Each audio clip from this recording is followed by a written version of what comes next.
Signore e signori, buonasera. Benvenuti alla casa italiana zerilli-marimò della New York University. It's my great pleasure to welcome you all here tonight.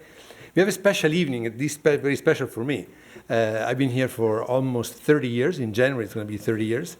I wrote my dissertation in Italy on Father Mazzolari, and I never talked about him here on the podium of the institution. And still, I decided that it was time to talk about him, but I didn't want to do it, and I invited Diletta Pasetti to do it. And we conceived this evening, together with Vanessa Roghi, dedicated to these two priests, Father Primo Mazzolari and Father Lorenzo Milani. Probably this name doesn't mean anything to most Americans or to all Americans, but these two priests really played a fundamental role in changing Italian society and Italian culture after World War II. They were very unusual priests and very faithful priests. Grant Green once said that the only interesting people are priests and revolutionaries. In this case, you have both in the same persons. They were a few years apart. They never met in person. There is an exchange of a few letters between them. They had a very hard time in their lives, mostly from the church that they served for all their lives. And it was only in 2017 that Pope Francis decided to get on a helicopter and go first to Bozzolo to pay homage to the tomb of Father Mazzolari, and then to Barbiana, the forgotten by God place in the mountains near Florence, to pay homage to Lorenzo Milani. And in some way, from the words of the Pope in that occasion, it was a way to reconcile the entire church with what these two priests did. And I think it was a nice attempt, but I'm not sure it's really everything is resolved with that visit. Definitely it means that Pope Francis is very close in his way of seeing things and way of interpreting Christianity to the way in which these two priests worked and lived, but it doesn't mean that everything is resolved. They were two contradictory people. They felt a turmoil inside themselves. They were never totally relaxed and totally fine. And that's why they're still very, very interesting and fascinating to understand. We have a very packed evening, and in order to talk about two priests within one of the most patriarchal institutions still alive, I decided to have two women. And I think it makes sense that it is this way. And I'm going to introduce them immediately before they speak. We decided to go in chronological order. So first is going to be Diletta Pasetti talking and introducing, basically. It's the first time that I'm aware of that an event on Don Mazzolari is held in the United States. So Milani is a bit more lucky in that a few, but not many. And then we're going to have the screening of a short documentary, 25 minutes, by Ermanno Olmi. And I will introduce that. It has a very fascinating story of censorship, discovery, recensoring, and so on and so forth. The story of the censorship is almost as interesting as the documentary itself, believe me. And then after, we're going to have Vanessa talking about Don Milani, and then after, there's going to be time for a Q&A with the three of us and all of you, okay? So the first speaker of the night is Diletta Pasetti. Diletta Pasetti is originally from Bozzolo. That is the town where Father Mazzolari was a pastor before she was born. She graduated from the Catholic University in Milan. She wrote her thesis on Leopardi and her dissertation on Father Mazzolari. She also edited the letters of Don Mazzolari to his bishop. And she did a digital edition of Thou Shalt Not Kill with an English translation of it that is still not available, but it's there while she was studying digital humanities at Oxford. She's currently a PhD student in the Department of Italian Studies at Rutgers University, and I see her professor, Professor Vettori, is here with us. Thank you and welcome. And I'm just asking you to welcome very warmly Diletta Pasetti.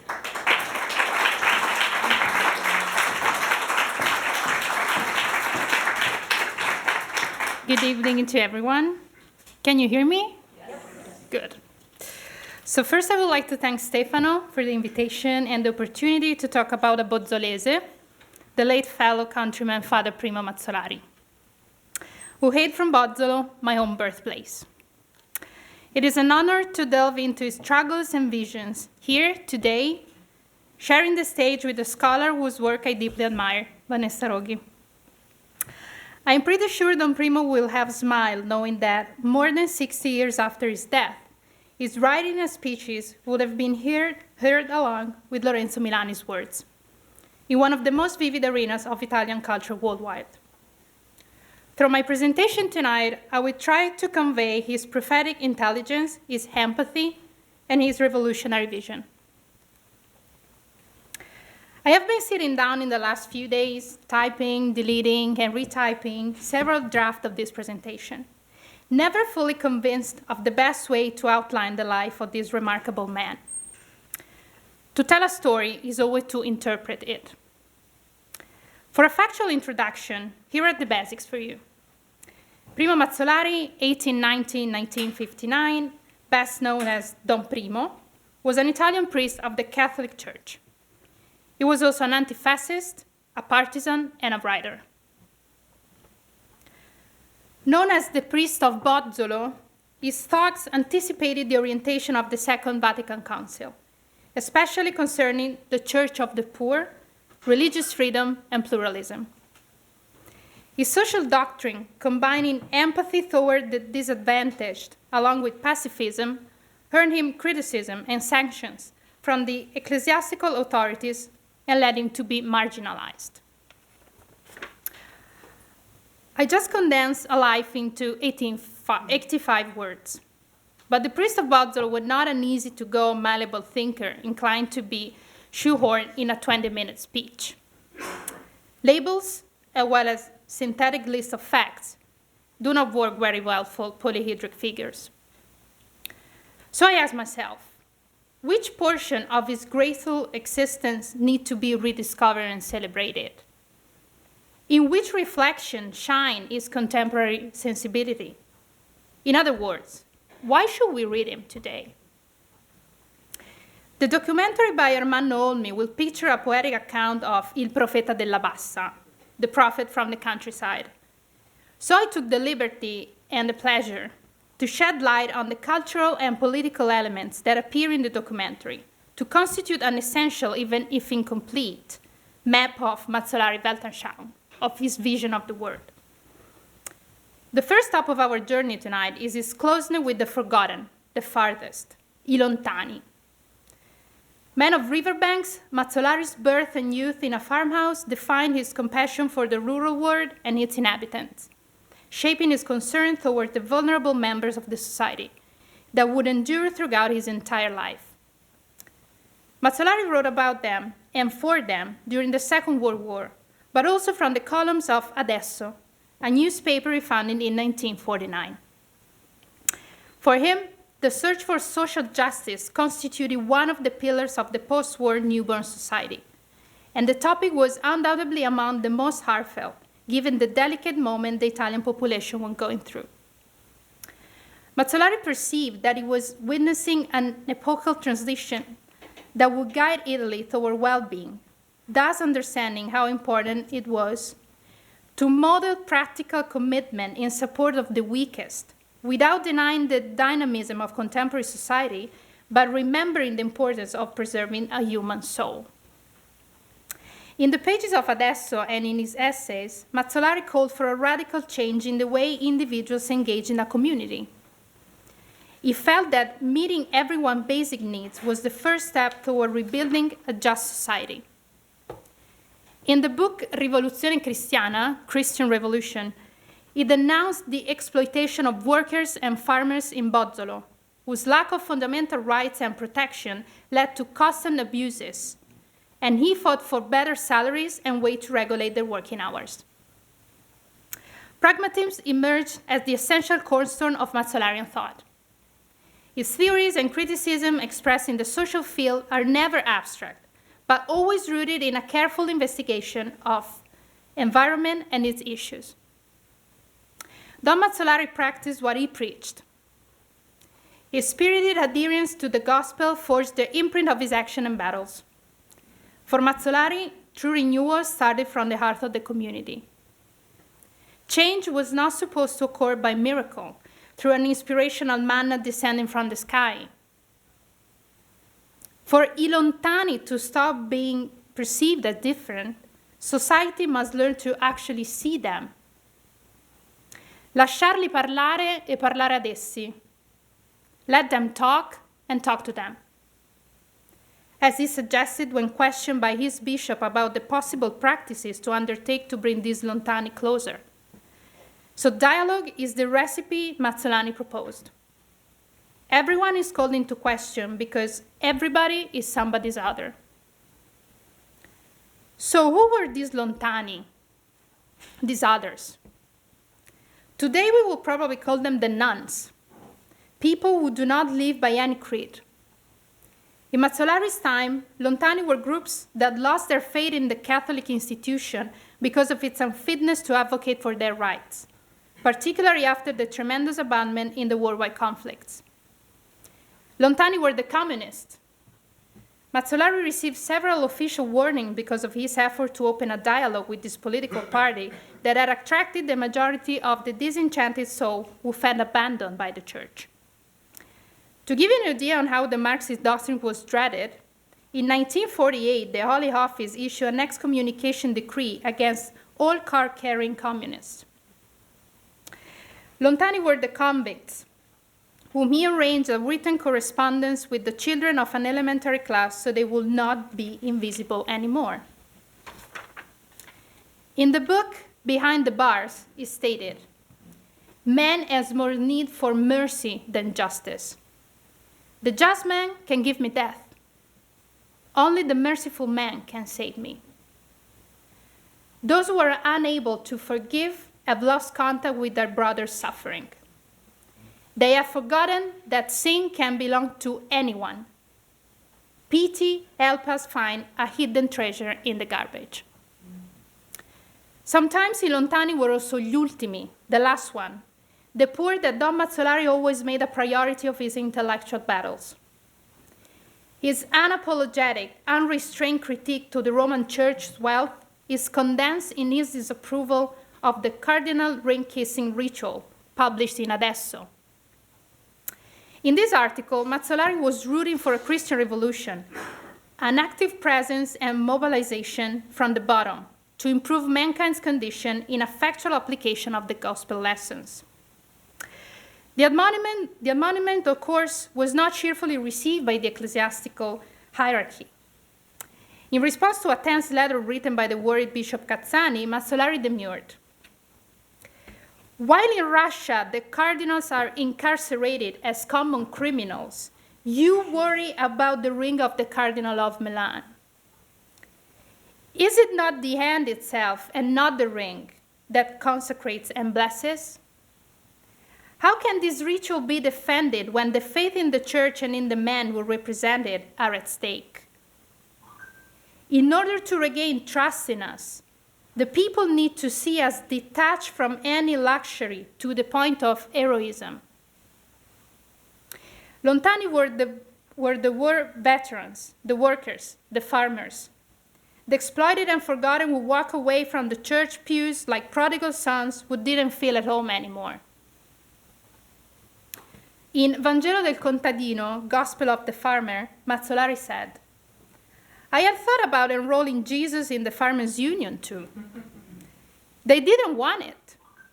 It doesn't have the money for the membership card. Then everyone agrees on the fact that he is a carpenter and that, therefore, his place is in the Artisan Guild." His closeness to the Forsaken is visible in the adaptation of his linguistic register for the benefit of the listener. As we're going to see in the documentary By All Me, Mazzolari used to decorate the church during important festivities. Bunches of wheat spikes were laid to celebrate the harvest, and proper staging of gospel scenes were arranged on the altar. Why? To find a language that represents the liturgy through symbols and elements familiar to farmers and workers. To make them feel recognized again, considered in an institution that has lost its vocation to protect the unprotected. Isn't that the same attention and sensitivity that emerges in Milan's idea of education, where the school should be about the word that children know and not a reflection of a distant and complex dimension that they will never encounter? The adherence to the principle he asked for was the adherence he practiced. Nobody shall keep their hands in their pockets to avoid contamination, he wrote in Tempo di Credere, Time to Believe. Not so surprisingly, a slightly reworded version of this sentence has been attributed to Don Milani. What is the point in keeping your hands clean if you leave them in your pocket? Thus, involuntarily proving an underlying connection between the two figures. The second stop of our journey tonight is an inner and very windy place, Mazzolari's troubled consciousness. This location embodies a fundamental crossroad of Don Primo's humanity, intimate conflicts, visions, and suffering. His sensibility and intelligence were palpable since the seminar period, when he found resonance with his vision of the church's roles and purposes in the voices of French personalism, a position very far from the church's official one. Soon, Mazzolari's permeability to his time's crucial context and his dedication to factually promoting social improvement transformed him into a dangerous subverter of the Catholic status quo. Undoubtedly a priest from head to toe, Mazzolari was a relentless intellectual too. 23 books published before his death, and many more after, countless pages of diaries, articles, correspondence, speeches, and sermons. Looking at the amount of writing he produced, one could wonder where he found the time to actually preach. But this was his interpretation of a church immersed in the Word, testifying principle of justice and regeneration. To explore such a vast production of thought allows the reader to enter Don Primo's personal space. By dwelling between his political reflection in the articles and essays and the more intimate diary or his impulsive letters, one reconstructs the struggles of a man who was silenced and marginalized inside his very home. Several publications, in fact, underwent a process of censorship by the ecclesiastical authorities. He was prevented from preaching outside his parish, forced to leave the direction of the Adesso, and to sign his articles under a false name. Although this caused him much pain, the alienation never pulled him out nor silenced him.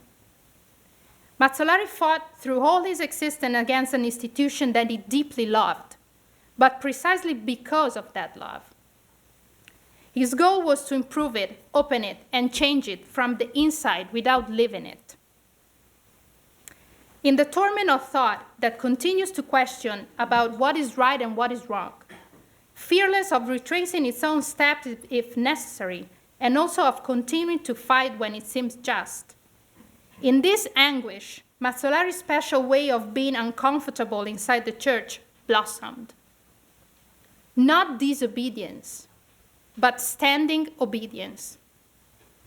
A posture that made him anticipate one of the most rational and secular principles, the freedom of consciousness. I believe that one text encases the quintessence of the foremost contemporary values Mazzolari anticipated.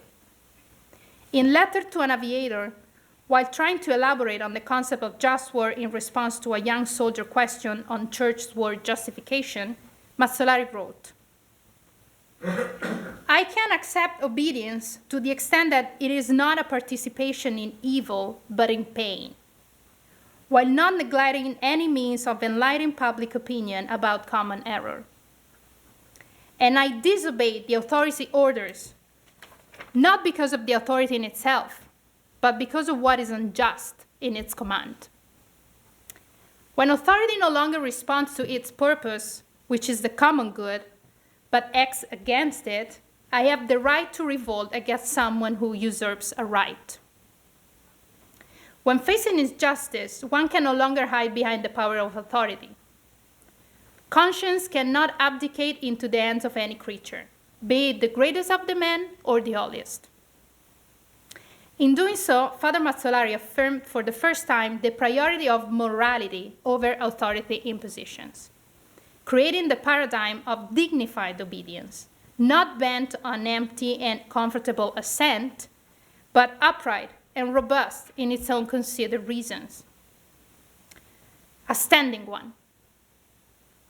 Obedience is no longer a virtue, Milani will synthesize some years after. Not to celebrate the rebellion in itself as a value, but to advocate for responsibility in each personal action. Compliance to the authorities' demands can no longer represent justification for the agency. Creating room for an alternative choice in front of hierarchical imposition implies drawing a threshold where freedom exponentially grows.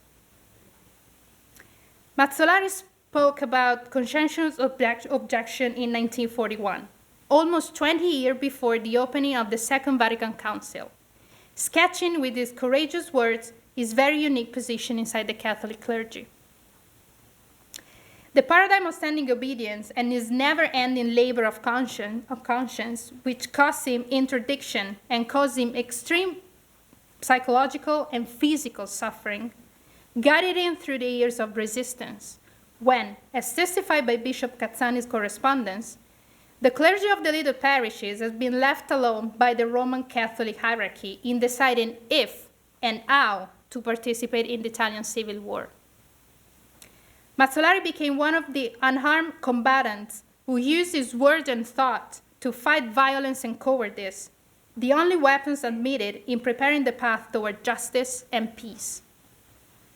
Starting his journey on the side of interventionism before the First World War, and never afraid to admit it, Mazzolari landed in the camp of total pacifism and the absolute refusal of any kind of war or violence, once again anticipated a post-war future.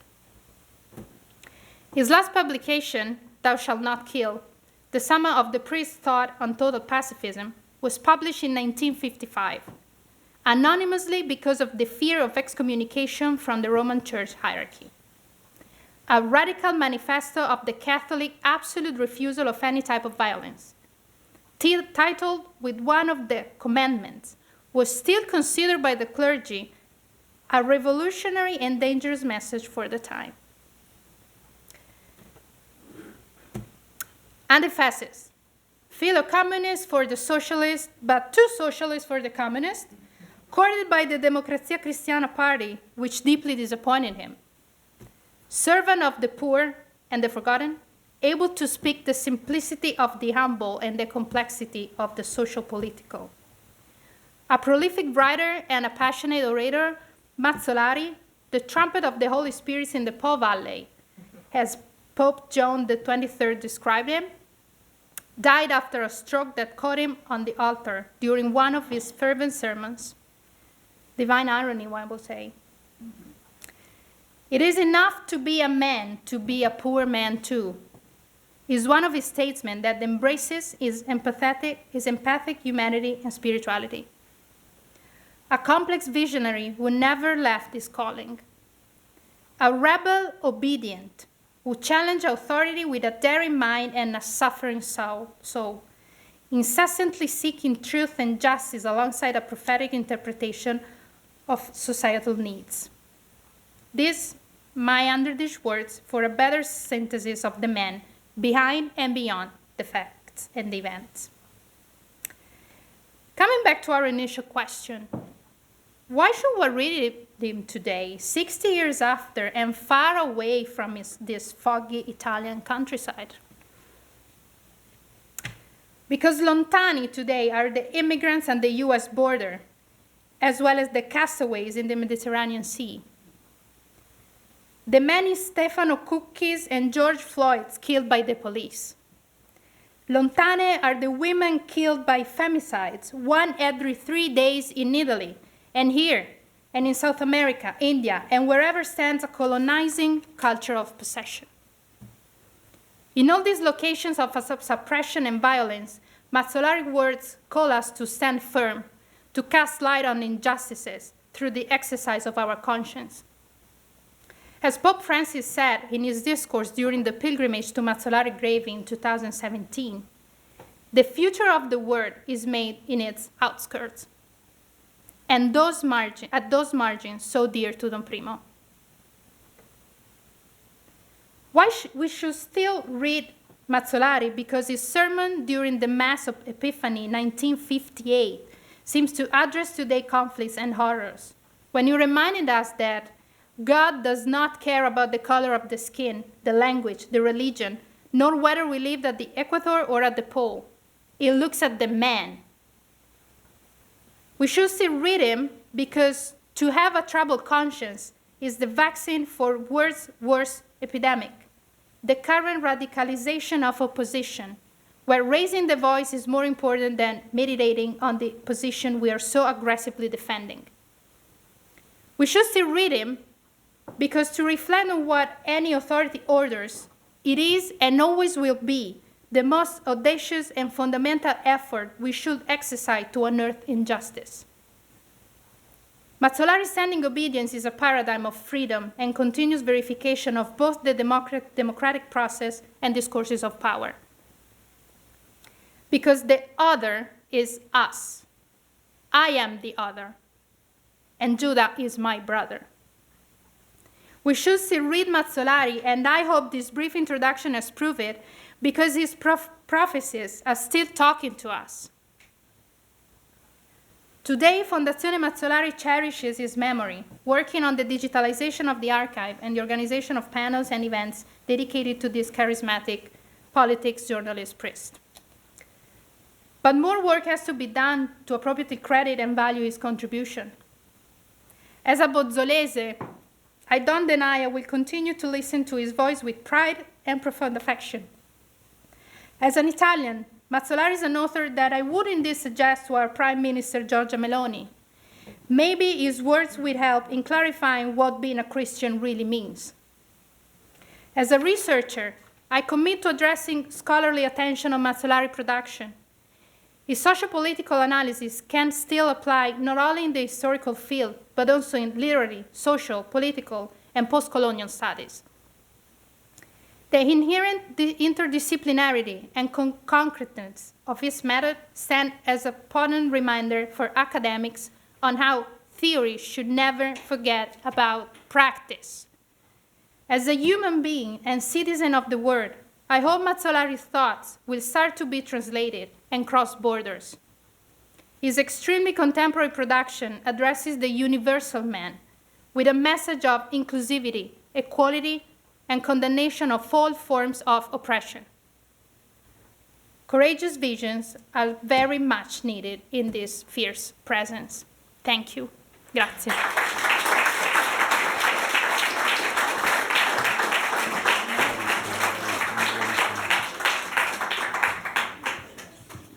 And now the documentary. So, I told you that the story of the censorship of the documentary is almost as interesting as the documentary. As you might know, Ermanno Olmi never made a thriller movie, a giallo. That's the only genre missing from his multifaceted production. But they thought of creating a thriller around a film by Olmi. So this story, it's very complicated, so I have to read the points, and then I try to be very fast because I want to listen to Vanessa.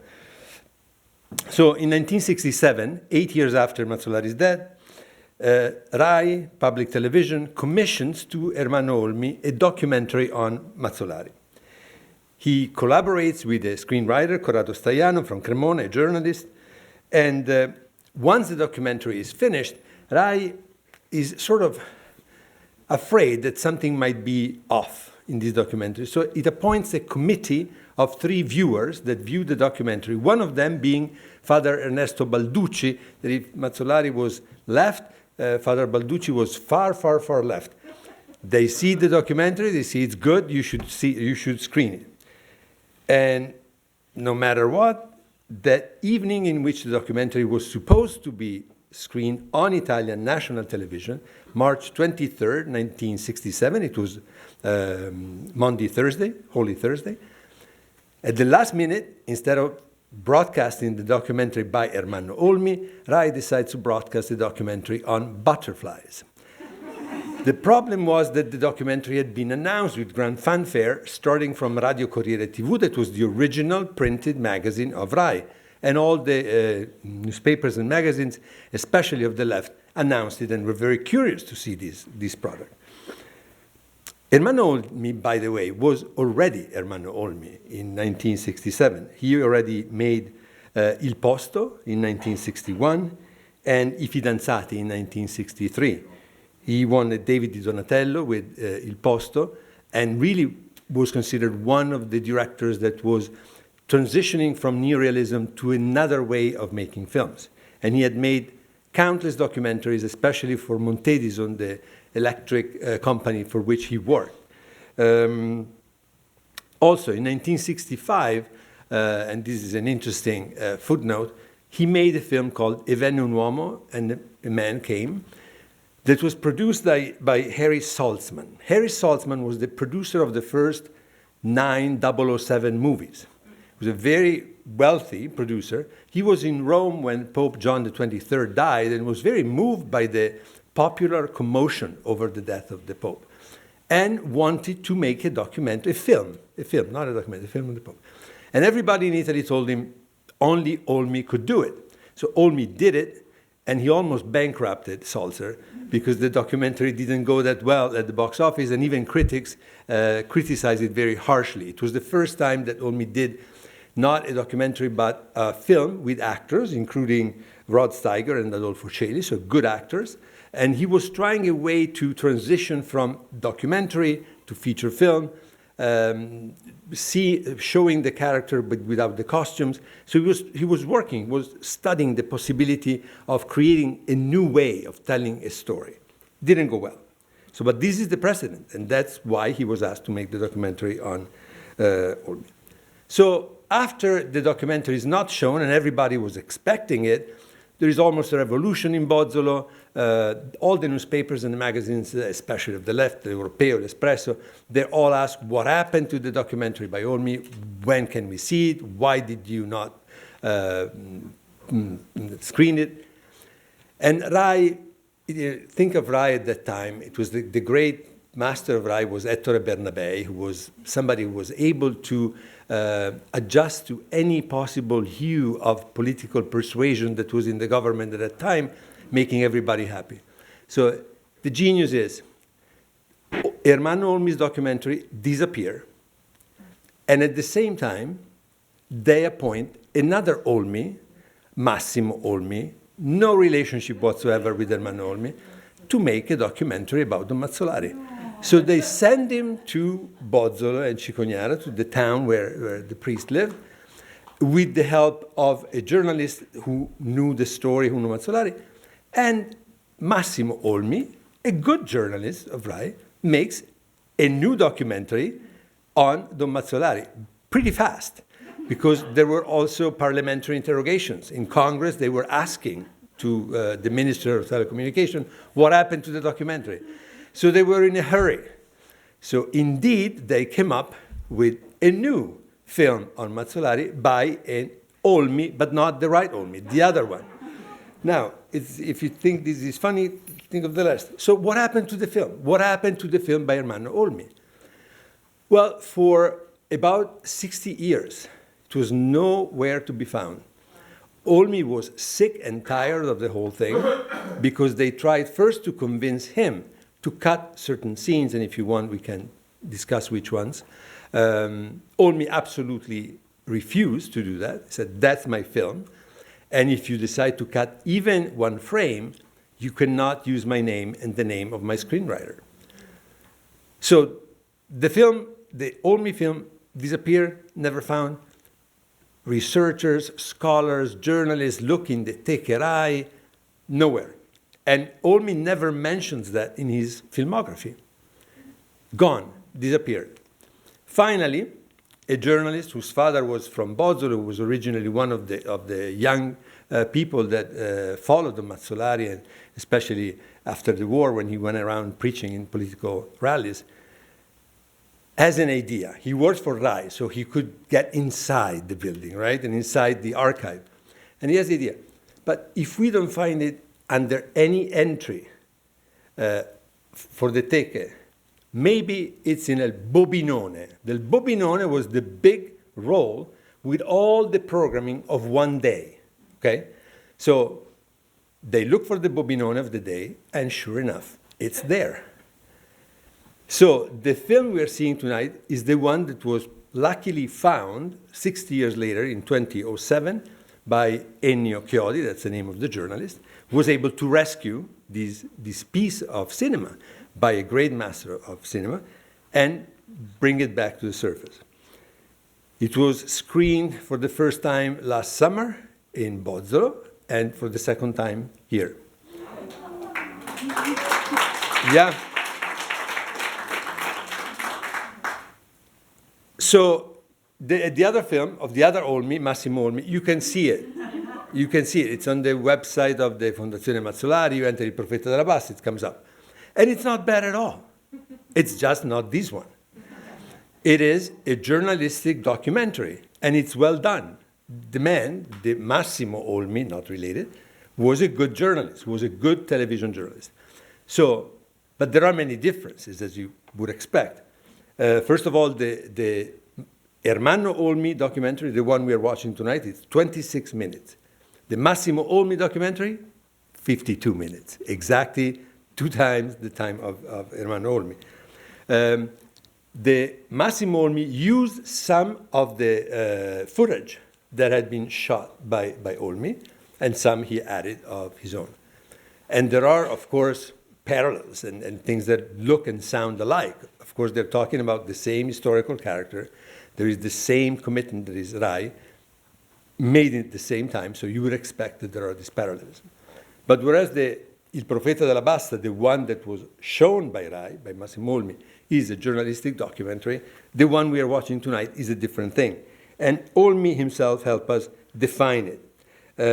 And he created this name for this genre, and he calls it Il Documentario Poetico, the poetic documentary.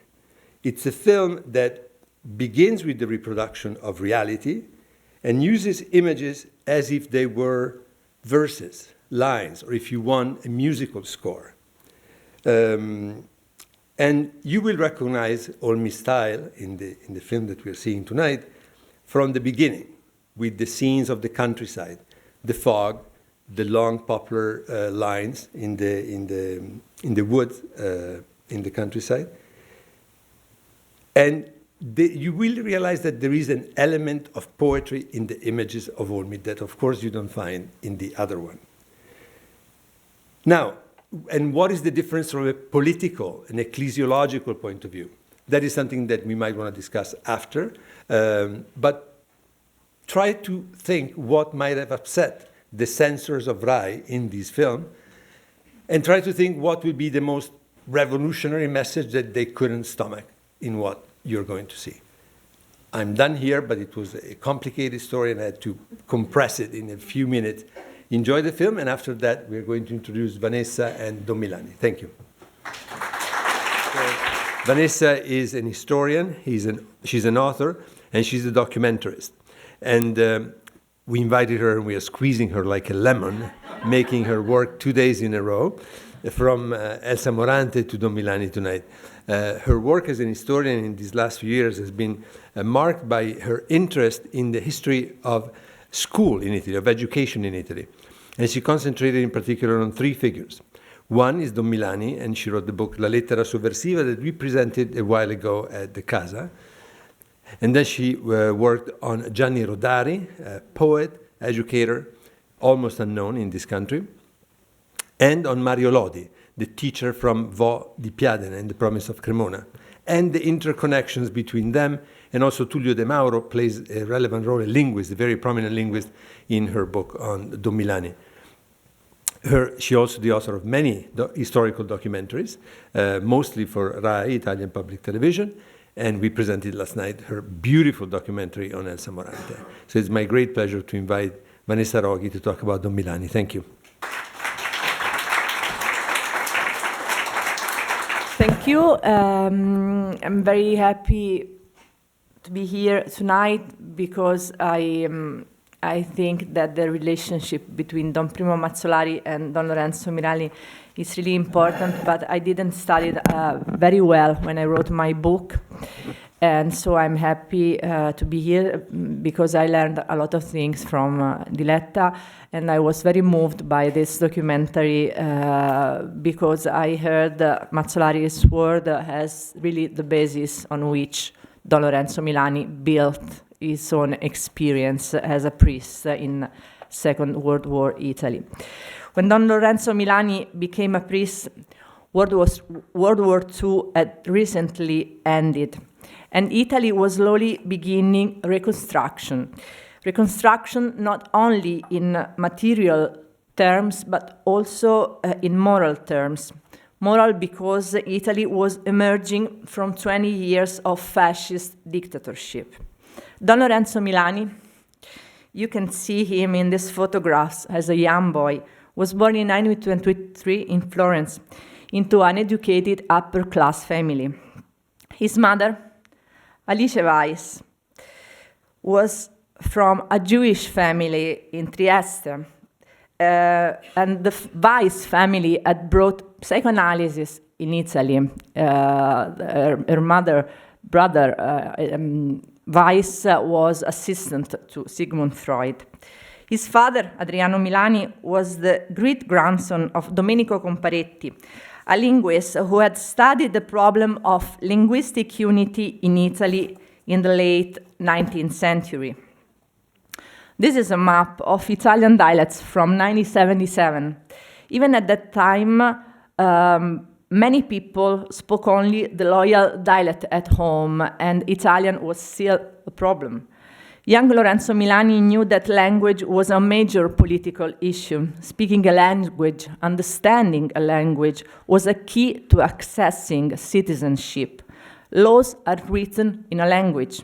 Bureaucracy is written in a language.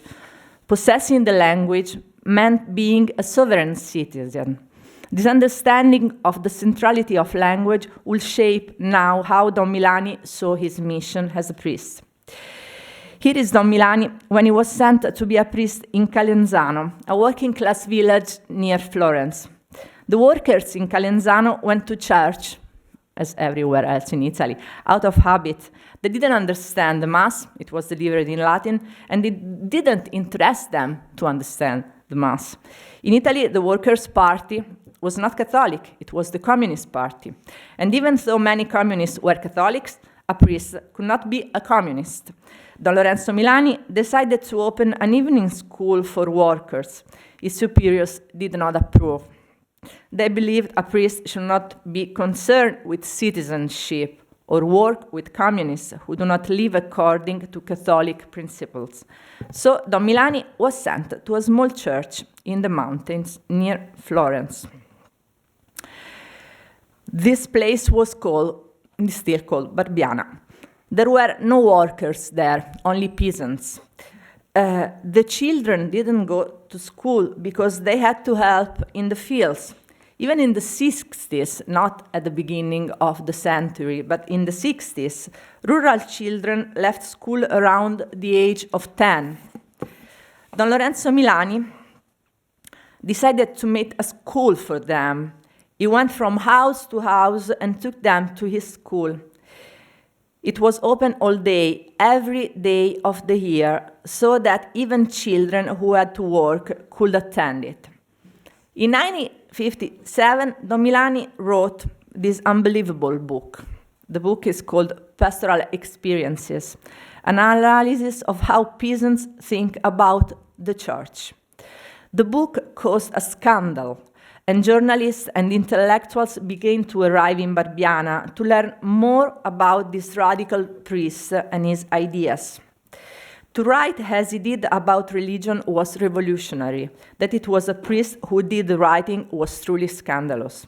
Hence the book was taken out of print, but it continued to circulate secretly, like samizdat in Russia. Humbled in 1965, Lorenzo wrote a public letter with his students in support of conscientious objection. The letter was translated into several languages and circulated among the international peace movement. The church had finally had enough, and Lorenzo was put on a trial by the state for his anti-military rhetoric. Despite these difficulties, Don Milani became an important figure for the pacifist movement in Europe. Students and intellectuals went to Barbiana to meet him, to visit him. Erich Fromm, the prominent German-American psychoanalyst, philosopher, and pacifist, became interested in this work and sent his secretary to visit Barbiana and Don Lorenzo Milani. In 1967, Don Milani wrote a book in collaboration with his students entitled Letter to a Teacher. The direct inspiration for the book was the expulsion of 2 working-class boys from a public school in Florence. It was an indictment of the class nature of schooling that separated the poor from the rich, but pretended to be a meritocracy.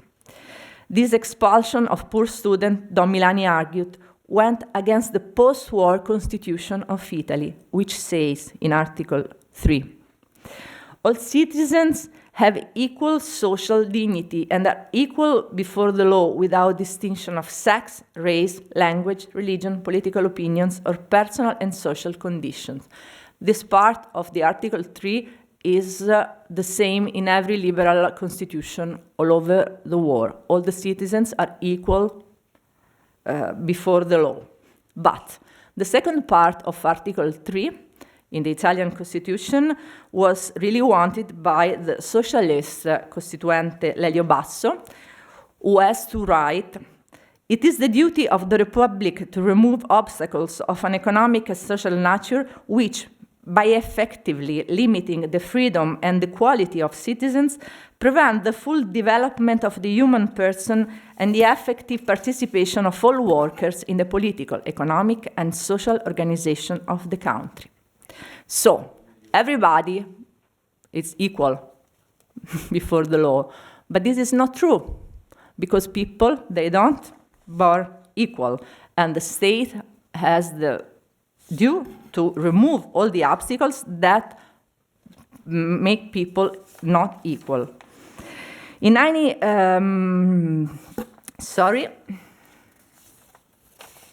Letter to a Teacher, this is Don Lorenzo Milani in Barbiana with his children. And, Letter to a Teacher was translated all over the world. Here is the translation in the US edition. The American edition of Letter to a Teacher came out in March of 1969. The editor, Nora Rossi and Tom Cole, wrote an introduction in which they describe Barbiana in the language of a travel guide. A delightful church, Giotto's birthplace, a rough beauty. It is difficult to completely break away from stereotypes about Italy. But they went on to describe the Italian school system critically. They placed on Lorenzo Milani ideas about a school system shaped to serve the middle class and the elite at the expense of the poor in international context, noting that students in other European countries and in the United States were protesting against similar systems. The American editors also pointed out the very simple style of the book, noting that this is a quotation, for Italian readers accustomed to an overdose of adjectives, long sentences, and ornate vocabulary, this simple and straightforward language was itself an example of how to reach readers of all class levels. The Random House edition had 2 afterwards, one by Robert Cole and the other by John Holt, who in 1964 had published How Children Fail, a classic of anti-authoritarian pedagogy. Both essays compare the experiences of the Barbiana students to those of poor children in American schools. Here you can see the picture drawn by the students in Barbiana. These are the people who take the different degrees, but that is the symbol of the Barbiana school. Here are the students that get into the school system, and here are the students that arrive to the university. So the pyramid is the symbol of how injustice is the soul of public school, even in the 60s. Letter to a Teacher became a widely read book. These are a few of the translations. Lettre à une maîtresse d'école, the French translation, the Korean maybe translation, or I don't remember if it's Korean or Chinese, sorry. This is the translation in Germany, and that is the English version, because there was, David, do you remember that? Yes. And Letter to a Teacher. Don Lorenzo Milani died in 1967. He was very young. His work is still considered a classic of radical pedagogy around the world. And this is the picture of a door in Barbiana where he wrote, "I care." In Letter to a Teacher, he wrote with his students, he wrote, we want to think about the others like best American students do in this moment, because we want to care. We want to care about people, and I care is the opposite to the fascist slogan, "Me ne frego." I don't care. So that's why we write "I care" on the door. And one of the most beautiful quotations for me from Letter to a Teacher is this. Ho imparato che il problema degli altri è uguale al mio. Sortirne insieme è la politica, sortirne da soli è l'avarizia. I don't want to translate it because I feel I will miss the inner soul of this quotation. And I hope that I gave you some information about Don Lorenzo Milani and how important it was in shaping the form of the reform of public school and democracy in post-war Italy. Thank you.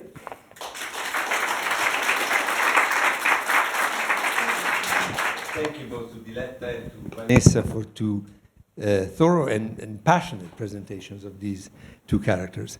I had a dozen questions for them, but I think it's time for other people to talk and to ask questions, express doubts, make comments, whatever you want to do. Just raise your hand and I'm going to bring the microphone. To break the ice, do you have something to ask each other? How are you? No, I'm joking.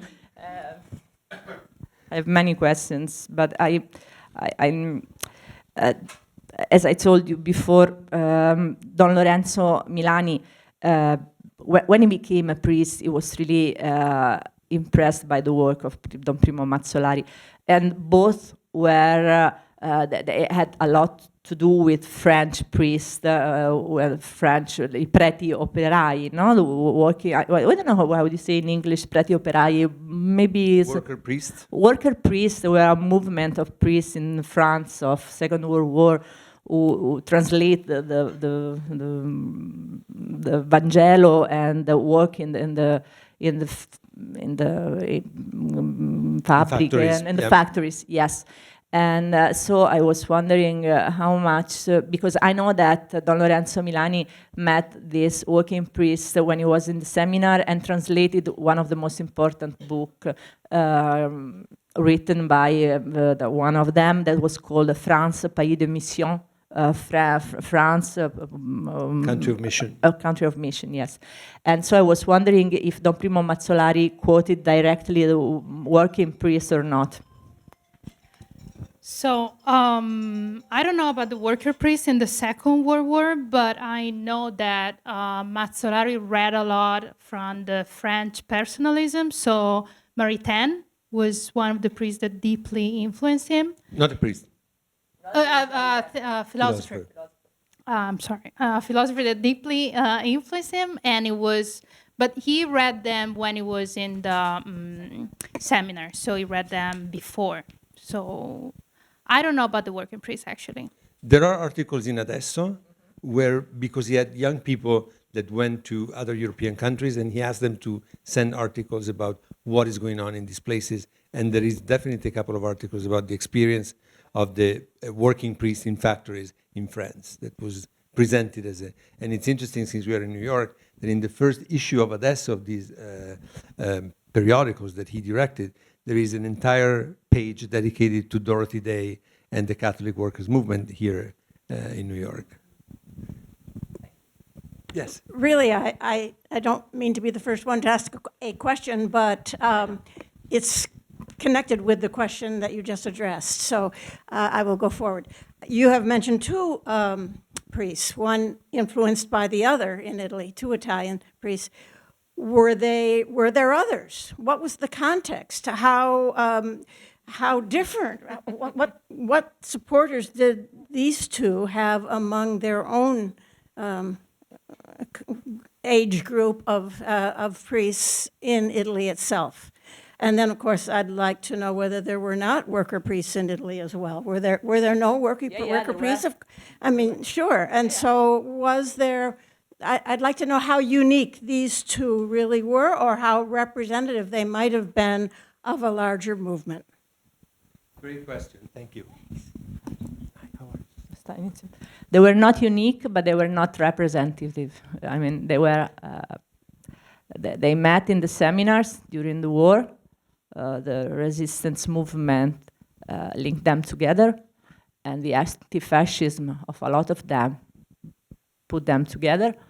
But the church was a complex word and complex. I want to be polite. To say the least, yeah. Yeah.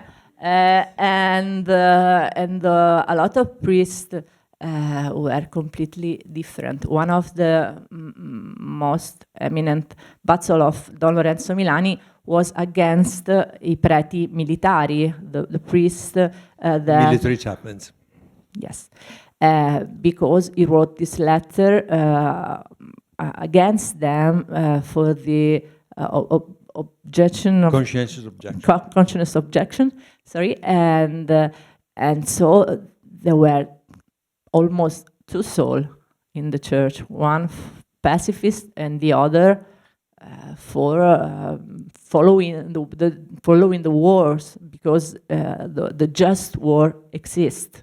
So that was both Don Milani and Don Primo Mazzolari for the idea that just war could even exist.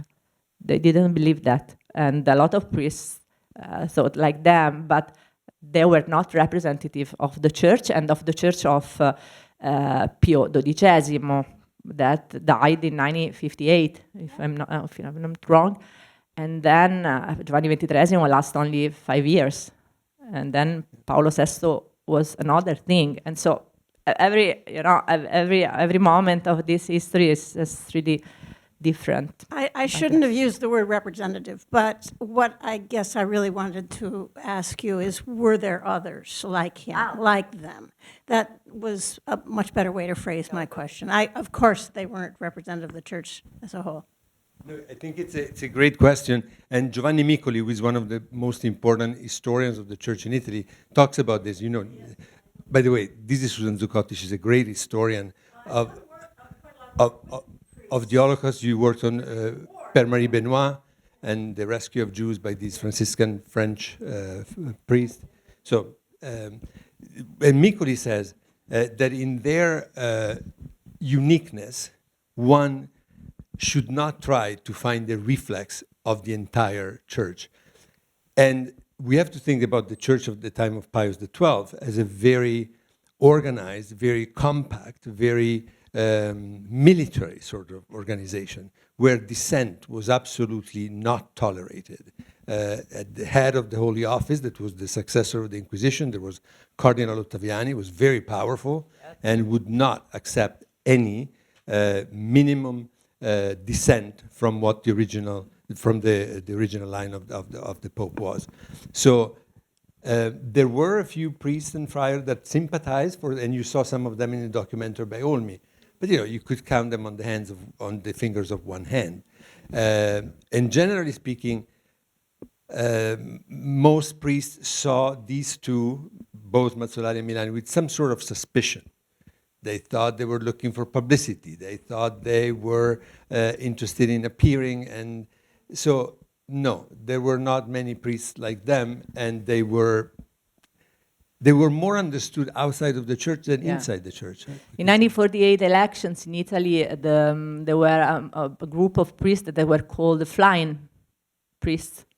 and they they were flying priests, i preti volanti, and they were allied to the right part of Democrazia Cristiana for making the campaign, the political campaign.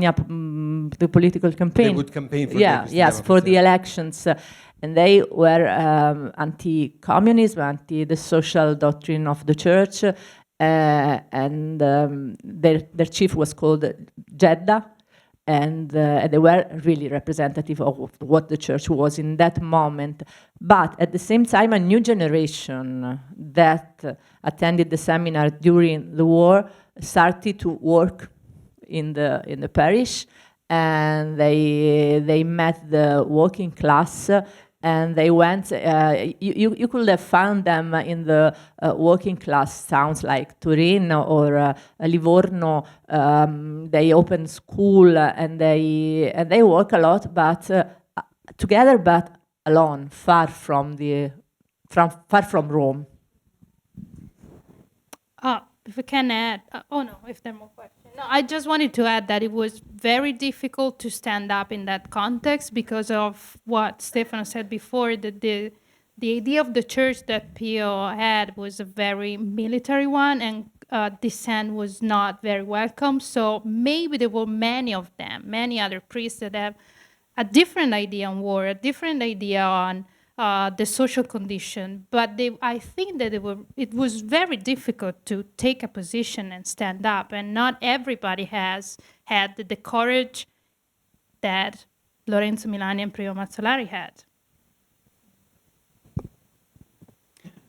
Well, first of all, I want to thank both of you and Stefano Albertini for introducing Mazzolari and Milani to the American public. Because again, it's the first time, and I think it was time, right? My question is somewhat related, but I'd be interested to know what these two were reading that caused them to then be so reactive, right? Be so and revolutionary. Clearly, I mean, the gospel, right, was their basis, but through the centuries, there had been other dissenters. And so I was wondering if you could tell us a little bit more about, their libraries, what they had on their desks when they were writing, and what they were referring to, because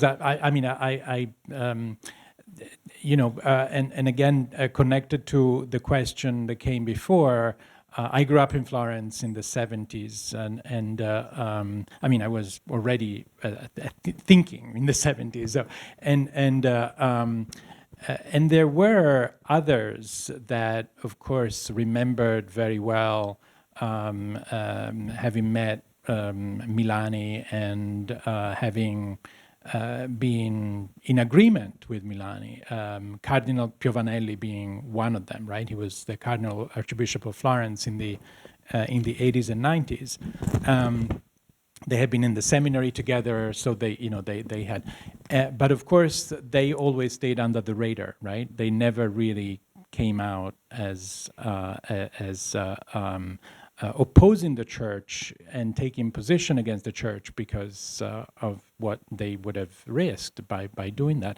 But so anyway, I would limit it to a question about their readings and what they had on their desks. Thank you. So as I said before, Mazzolari formed himself on the French personalism. So this idea of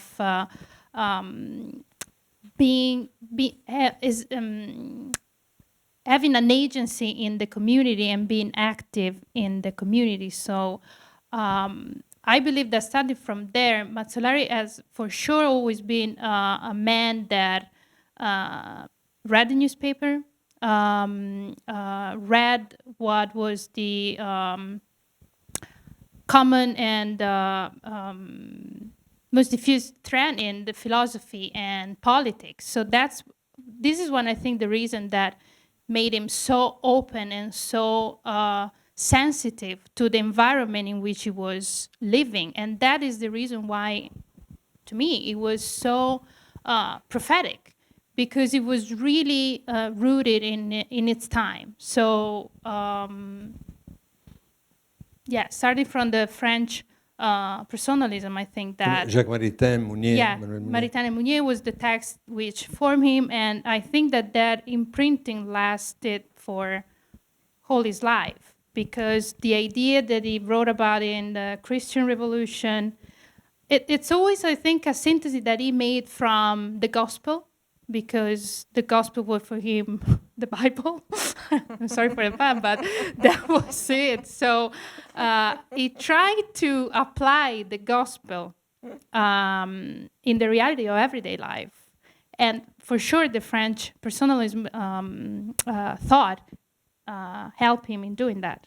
But for example, there is in his library the complete works of Rosmini, and there is a book that had been prohibited by the church, which is called Delle Cinque Piaghe della Santa Chiesa, of the 5 wounds of the Holy Church, and of course it's there, very heavily annotated. So people like Rosmini that were inside the church but always in a marginal condition, under suspicion, because he was a philosopher, also other than being a priest.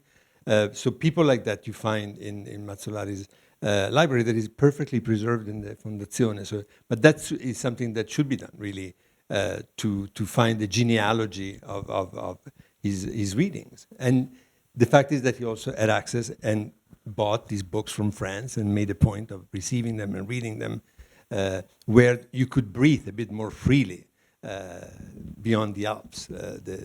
So there is a complex selection of books. They're all there, and his annotations are there. Vanessa, Don Milani cosa leggeva? Sì, I think that first we have to remember that at the end of 19th century, the church was really shaken by the personalism, but also by the modernism. Yeah. Then at the beginning of the 20th century, in if I remember well, 1910, the Pope changed how the seminars were shaped and changed the books that they studied and eliminated all the modernist books and all the social theory books from the seminars. Then during the 30s, in the seminars, they started to read different books and books from the France. And when Don Lorenzo Milani entered the seminar, he found this complex world where the personalism came from France, and they started to reform the anti-reform of Pio X in 1910. But Don Lorenzo Milani was not only a priest. He had what Pierre Bourdieu, the French sociologist, called the distinction, the family legacy. He read, since he was a child, all the European literature. He read Freud, Diletta. A lot of priests were poor people. They didn't study. They knew nothing before they entered the seminar. Don Primo Mazzolari started to read and write because he was at the seminar, unless his destiny will be completely different. Don Lorenzo Milani had everything in his suitcase when he entered the seminar. And so I think that the most important thing to understand Don Lorenzo Milani is to understand that he had all this lecture before and by legacy, not because he was a destiny child, not only a priest. Then what he read after, this is a problem. Michele Ranchetti, that was one of the most important Italian scholars who studied Lorenzo Milani, wrote a book about that, and also Miccoli. And they both told that Don Lorenzo Milani never quoted anybody. And so it's very difficult to know what he read. And this because he had really a bad character and he didn't want to, but also because he wanted to write things that were very easy to read for everybody and didn't want to be, come si dice, to make these things very difficult to understand, posing their quotations and nouns.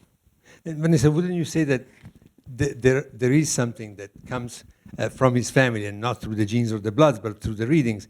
So linguist, so the origin of words, and that's the Comparetti line. School, because his grandmother, she was a reformer in the late 19th century school. And then jurist too, because his analysis of the Constitution cannot come from nowhere. So there is a sense of the language of law and of the precision. But also the understanding of the class form of the society, because when he was in the seminar during the war, and his family had this huge tenuta near Florence, and they had a lot of things to eat. And his mate in the seminar were really poor and had nothing to eat. And so there he found out the injustice. And then he wrote a letter to his mother, and he said, but there is somebody who is poorer than me and than other priests, and are the nuns, because the nuns serve us. And so he found out not only how class worked, but also how gender worked inside the church. And so the experience was really important for him too.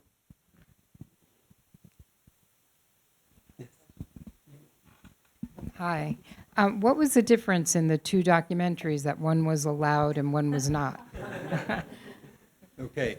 Vanessa was very good. Identifying what the scenes that I wanted to cut, and we found out. So definitely the one with the priest in the parade marching, doing the fascist salute. They didn't like that. The scene in which there is the reading from the diary in which he talks about the cassock as resembling kids in kindergarten, and a way to infantilize them and to keep them in a situation of eternal childhood. That was the other one. Which one? And then the passage on the impossibility to accept the doctrine of just war. That was very, very... and it's interesting because the documentary is from 1967.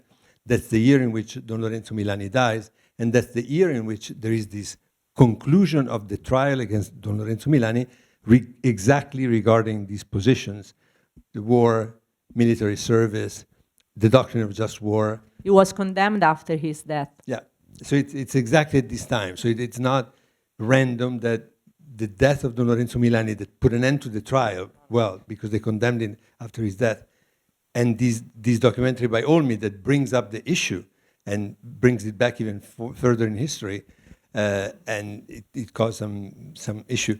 The interesting thing is that there isn't one single line about this censorship. They did not write letters. They did not do that. They were too smart.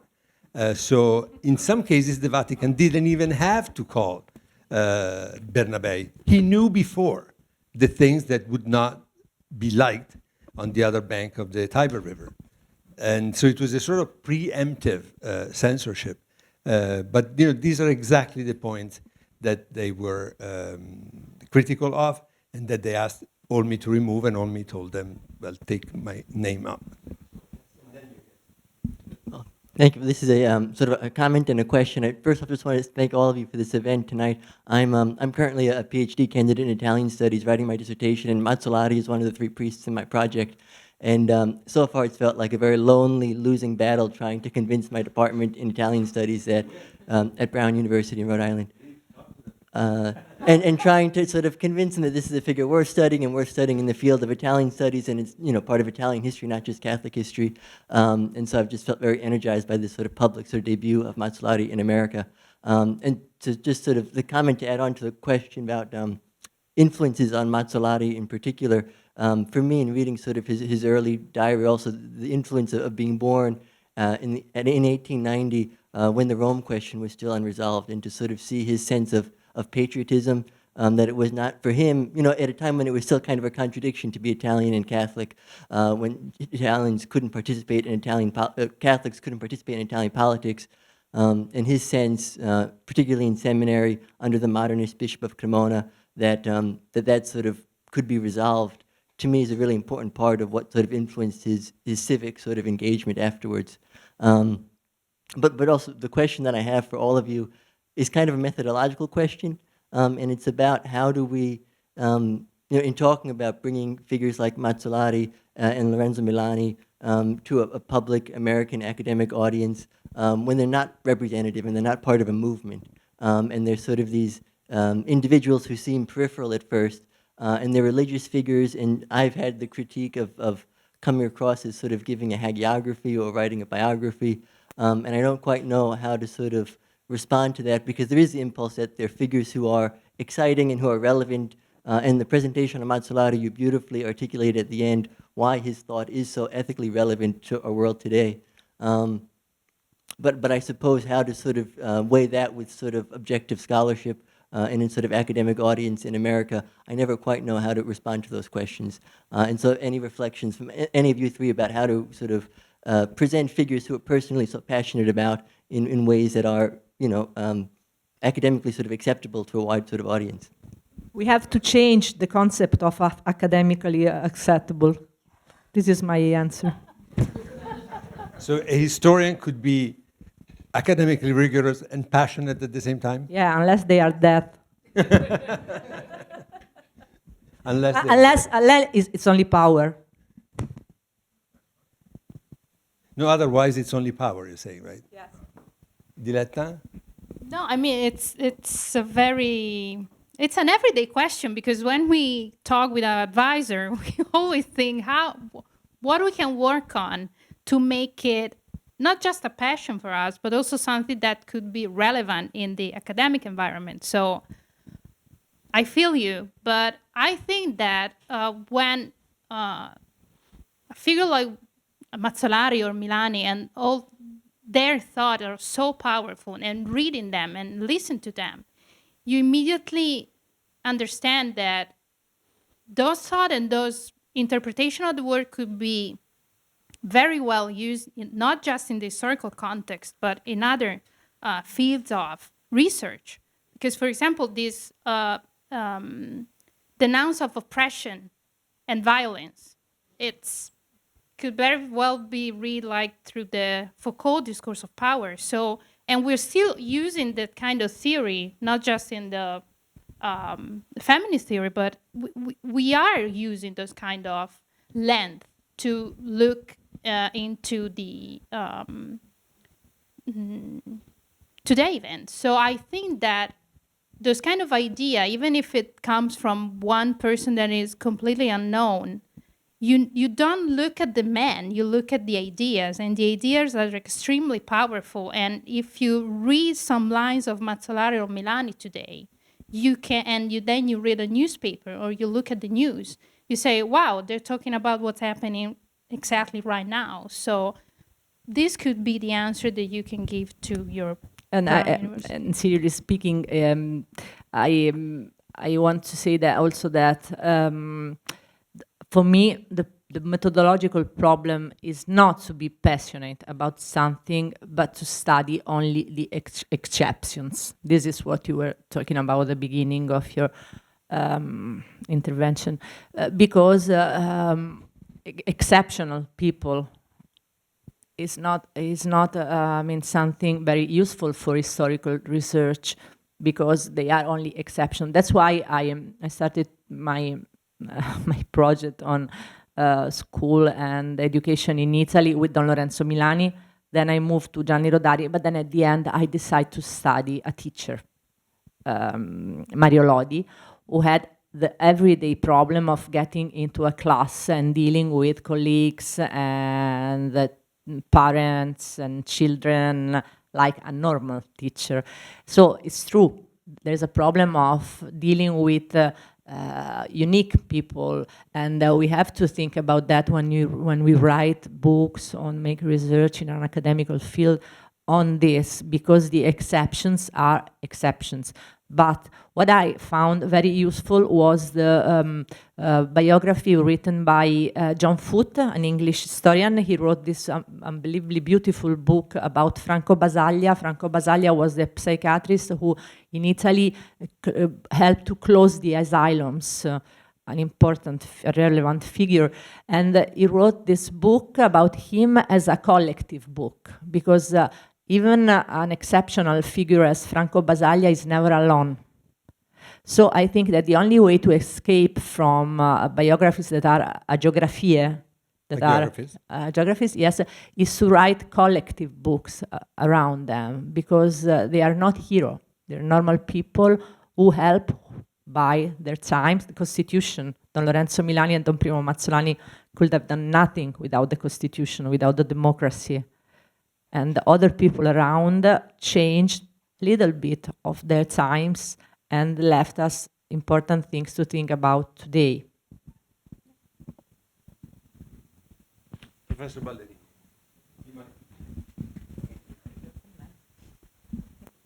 Actually, I'd like to add just a comment to your question, if you don't mind, because far from me from being an appraiser of Cardinal Ottaviani, who was John the 23rd's arch enemy, in fact, but I think it also, in connection with what you were talking about, the collectivity, I think we should also remember that many priests were formed during fascism and during the war, and in opposition.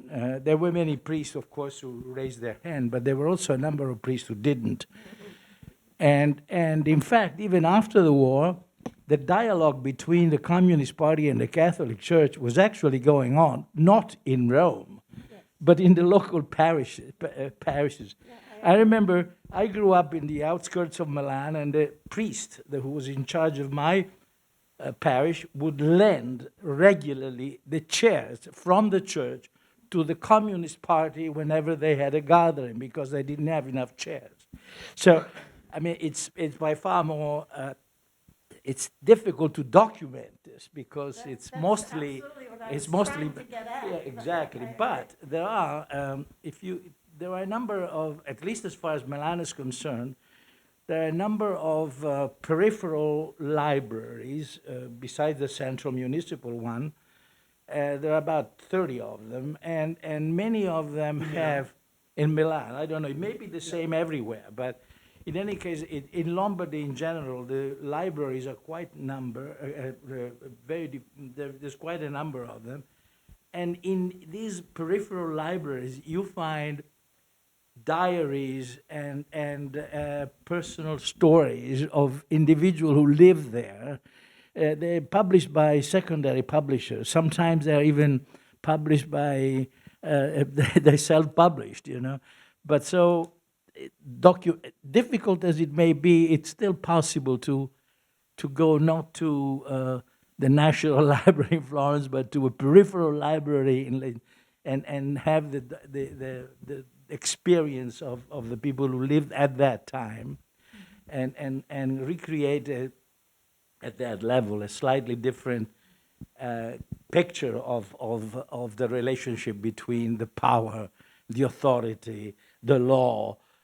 Naturally, for all of them, not one that I ever met decided to leave the church. So, but that's perhaps what they should have done. In any case, thank you.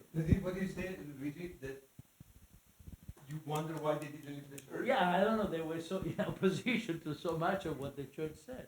Well, it's an issue that they address very often in their works, and both of them were very adamant that the church for them represents eternity. And when Mazzolari is forced to leave the direction of the periodical that he founded, he says, I obey, I leave it. In the name it says adesso, it means only now, the church is eternity. And eternity. It's not adesso, ma eterna. And so between adesso, che è un attimo, e l'eternità, scelgo l'eternità. Not a very easy decision, very fought. Sometimes he would defy the order, and in some cases, Diletta, remember, he uses a pseudonym. Yeah. He took his mother's last name and put the name Stefano Bolli, so everybody knew it was him, but it was not officially him for the Holy Office to go after. Yes, but I think the answer is inside us, because it's the same reason why we vote for the same democratic parties for all our lives, even if they completely, come si dice, deludono? Disappoint us. Disappoint us, because we believe that we are right and we know what they will have to do. And they don't even promise eternity. Yes.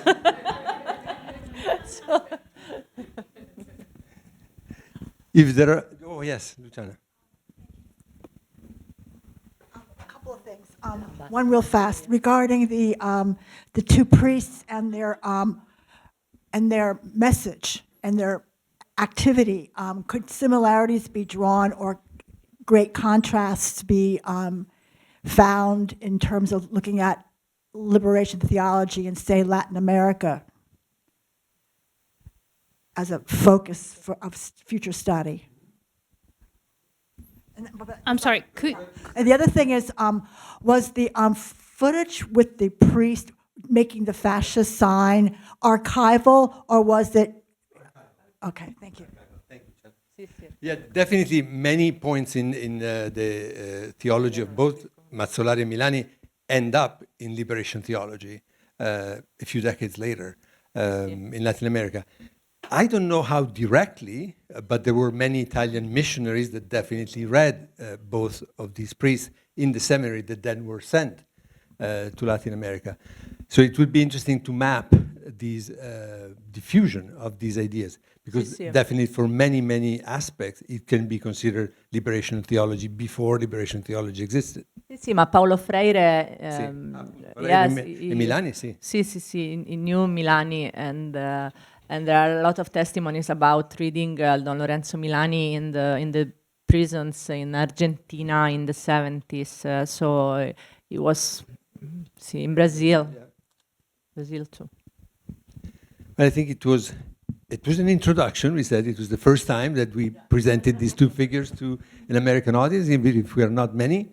It starts like this, and I think there are many ideas and many points that deserve to be developed, and hopefully with the help of our young colleague there, also at Brown University, and we make an appeal to his advisors to support him in his research, and then we look forward to hearing what you will have to say and what other people will discover and find out about Don Mazzolari and Don Milani. Thank you, Vanessa Roghi, thank you, Diletta Pasetti, and thanks to all of you.